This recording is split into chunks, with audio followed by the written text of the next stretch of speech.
The Illinois River continues to rise, and so do the concerns of families and businesses along its banks. The river is expected to crest at nearly 28 feet this morning. Janie Bowman is live at the Peoria riverfront. And Janie, it's looking a little wet out there.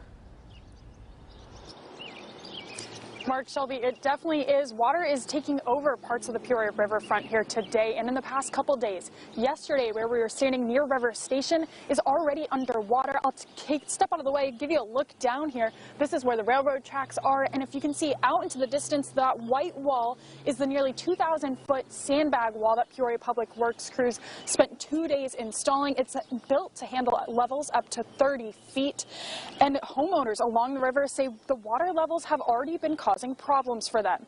Many of them spent days laying sandbags and are preparing to install pumps. In Rome, the shoreland is already moving closer to land.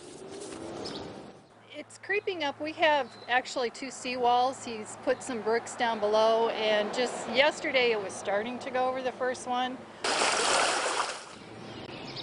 Some of the people I've spoken to in the last couple days tell me the only thing they can do now is to wait for water to recede and see what the damage is that's left behind and what cleanup they'll have to do.